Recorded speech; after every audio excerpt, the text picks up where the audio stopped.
Hello everybody. I'm really happy to be here and I have access to all that valuable information and opinions. I would like to start with the history behind that thing, until we got to the point of occupying the building. Greece in the year 2008 was a country with a lot of hidden political, social and economic problems, where people in the state were wearing a glamorous costume of a European developed country with a strong currency and much hope for the common European future. By December 2008, Greece was turned into a riot zone, with thousands of people, students, teachers, parents, protesting wildly on the streets about the killing of the 15-year-old Alexis Grigoropoulos. What has started as an angry reaction about a single fact turned into a political demonstration concerning all aspects of people's life. That was a start for a lot of us to act politically by creating or joining squads, social places, and discussion teams in order to find answers to the questions at hand. A few months later, the government couldn't respond or lie anymore to the society and declared elections. The new era was about to begin, the crisis era, but also it is the era of the initiatives and political action. By the end of 2009, the scary truth was obvious. We were told that the crisis was stronger than we thought, and that we are going to need help by some technocrats who would help us control our waste selves.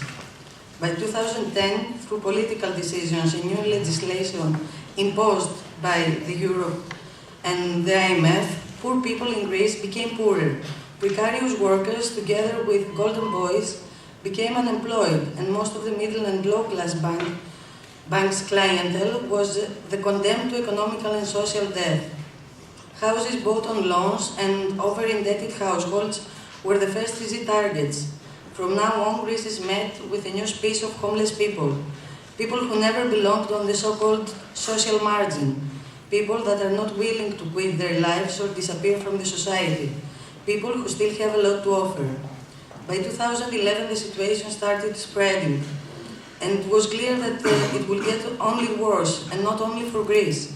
The Arab Spring and the indignant movement in Spain activated people in most of the Greek cities too. But after a short period, we had a clear view that the neoliberal attack against the society wouldn't be confronted only through discussions and marches. We had to create structures and develop solidarity networks if we wanted to reclaim our lives and hope back. By fall 2011, the number of homeless and unemployed people in Thessaloniki, the second biggest city in Greece, had grown unexpectedly, and ignorance, which is a common Greek way to deal with problems, wasn't an option anymore. So we came to the initiative of two people. At October 2011,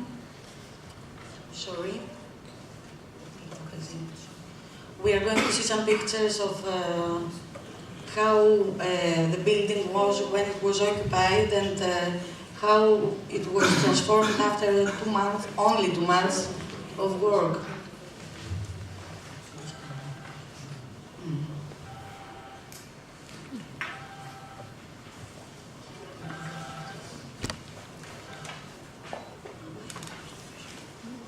At October 2011, the Survival Open Social Squad in Thessaloniki invited everyone who needed a place to stay to join them. Two people, a pensioner and an unemployed man, took the initiative to reclaim what belongs to everybody by opening the doors of an abandoned building that used to be St. Paul's Hospital. It was an initiative that only lasted 2 months. The name Survival was meant to point the minimum that a man needs to survive, which are a place to stay and something to eat. Nevertheless, it was declared from day one that this initiative targeted much more than that. People who participated in every way wanted to reclaim their lives and not just to survive. They were asking for education, creativity, sociability, and a way to find the equal solutions to their problems. Some of them became or were already builders, electricians and plumbers, firstly in order to rebuild the place, and also as a cooperative offering services to everybody. In only 2 weeks' time, the 5-floor building had no space left for more to join the squad. The building, as you can see in the pictures, had at the one side no external walls, so the space wasn't usable. 32 people were homeless, immigrants, university students, and a family with a 9-year-old girl. Were trying to survive and live a life as an experimental family. People from Arabic African countries like Sudan, Senegal, Algeria, and more were working together with people from Romania, Israel, Greece, and Bulgaria. The oldest person was 82 years old, and the youngest was 9. So many different cultures, so many different people were trying to communicate despite the lack of a common language and all of the other differences. Most of them had already experienced homelessness, so nothing seemed to be harder than that for them. How the neighborhood reacted on all that. One of the first moves that people in survival made was to communicate their effort with the neighbors. They made some flyers and gave it to everybody on the streets nearby to inform them what was going on and invite them to participate at an open assembly so that they can have a personal point of view. There was also a taped statement that was playing all day long, so anybody who passed by could listen to it and get the needed information. From the first week, a Facebook group account was activated so that people can be informed about the cause, the needs, and the evolution of this initiative. The response was immediate and touching. People came every day to help in every way they could. Most of them refused to join an assembly. It was something uncommon and foreign to them. But they were willing to help with supplies, clothes, building materials, food, furniture, and anything that the house needs. Restaurants and bakers of the neighborhood offered every day everything that was left. Small textile and clothing industries offered new clothes and sometimes asked for workers in order to help the squad also financially. There was also a great deal of connections with other initiatives. As it was common till now in Greece, the first people who responded to this effort were people that already were involved with similar initiatives. Mainly anarchists and leftist groups who were the first who came to support survival. The squads Ifanet and Delta brought mattresses, beds, and other furniture. The anti-authoritarian movement of Thessaloniki and the social spaces Micropolis and Immigrants Place gave money in order to buy the needed materials and equipment to connect the electricity. Many people from other initiatives joined the Open Assembly and participated actively in every way they could. Gradually, more and more people gathered to help and participate.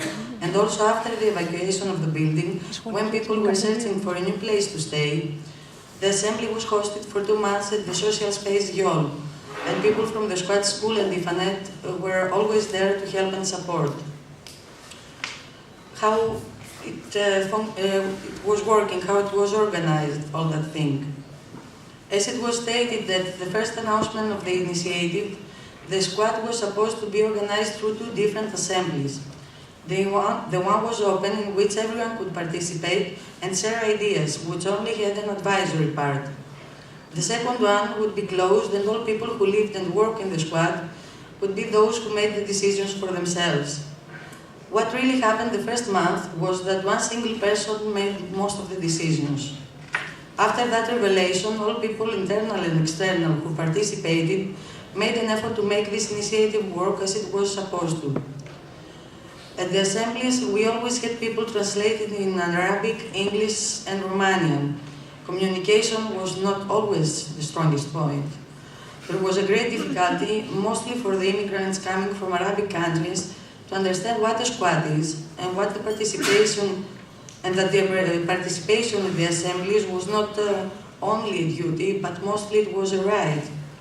That they could use an assembly to decide about their lives and take full responsibility on it.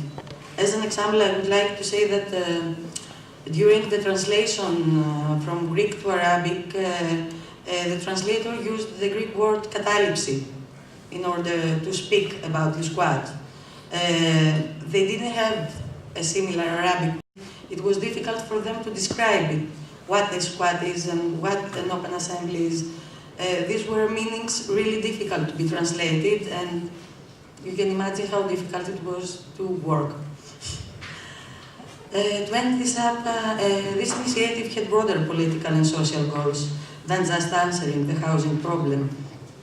The main idea was to create a home where people from the streets can find a cause to keep on with their lives, to find a new way of living, to manage through their own work, to repair the destroyed building, and at the same time, their destroyed lives, to help themselves and the squad survive with dignity and hope, and pass it as a message of cooperation to the rest of us. One of the first acts of these people was to start a sub-kitchen in order to help people like themselves, and show them a different way of dealing with their situation. And those who were working on that project refused to get paid for their work and asked for this money to be given to the squad.